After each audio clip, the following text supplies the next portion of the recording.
Hello everyone, welcome to 1132 Design and welcome to part 2 of the first look for the 1/12 scale Suzuki Jimny by FMS.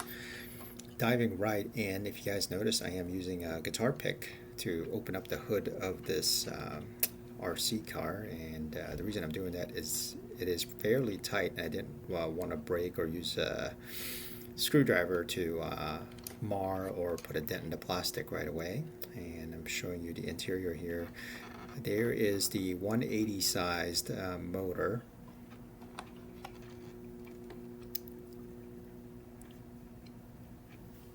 And just kind of a view of the cavity of where the battery goes in. Here we have the included 2-cell LiPo, 7.4 volt, 300 milliamp hour. And when this came out of the box, it was already inside the hood, but when I took it out, I did notice that if you put the LiPo on its side, you are able, I believe, to get 2 of them in there. Not quite 100% sure, but when I do get an extra one, I will try it. Maybe you could wire 2 of these batteries or make a wire harness and run them in parallel so you get double the runtime. And here I am just connecting this, tucking all the different wires and antenna away. One thing I did notice is that when you close the hood, you do have to push towards the rear of the vehicle to get it to go.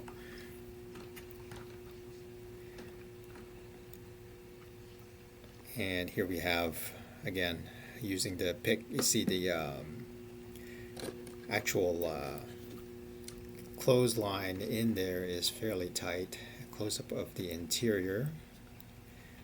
I believe that the rear view mirror is actually removable on this vehicle, and the seats, they slide forward and backward. I think you do have to push on them equally to get them to move smoothly, as well as tilting forward and back. Let's go ahead and open up the passenger side.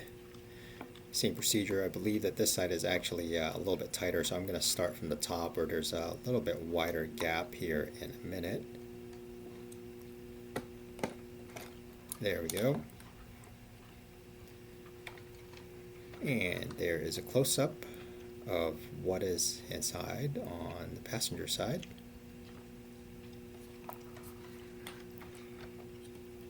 We'll keep both of these doors open while I get the rear hatch open.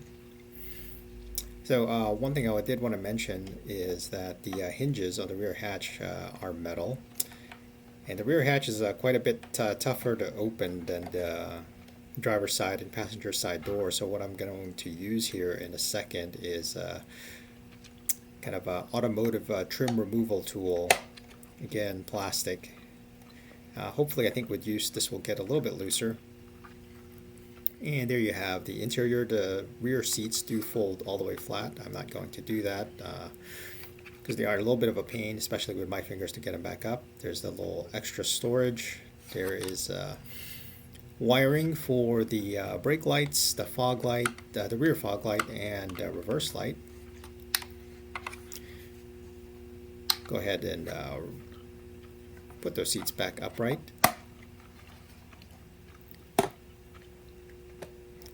Let's get all the doors mostly closed. Let's take a quick look at the underside of this vehicle before we power it up. A little more detail than the first video that I posted.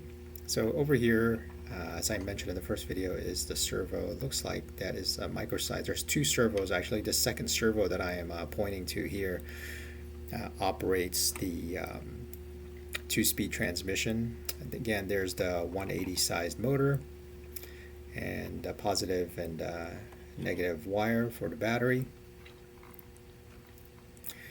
Suspension is 3 links. You have the lower links right there, just parallel, and then you have the Panhard bar, and then you have the rear drag link.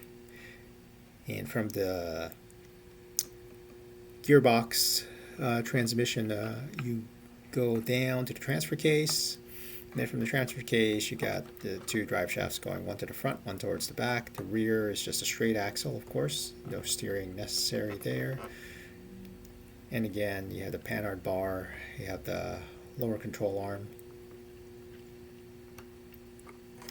And what I'm trying to show you here is that the shocks and the springs are separate. It's not a coilover design.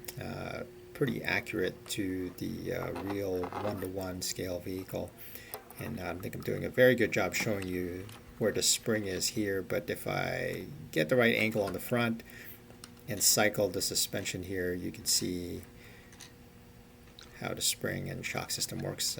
Just as an additional thing to know, the shocks are not damped, so it just acts as a guide. And to turn the vehicle on, the switch is inside the hood, so power it on, the lights turn on for a second. You can see the combination receiver and ESC kind of flicker. Turn on the transmitter. And then now we're going to go through all the different light modes that this vehicle has. So the default is no lights. So turn left, turn right, there's no lights on the front. And the rear, same thing, turn left, turn right. Then, oh, I wanted to go forward there. All right, we're going forward.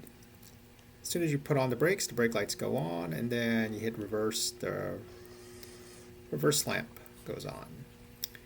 Okay. First press of the channel 4 button, you, I believe, get the headlights and running lights. And then when you turn left here, you get the rear left signal light and then the right signal light. That's for the front, and then of course in the back, same thing. Turn left, turn right. Alright, so for the second press, if you guys notice it there, you get high beams.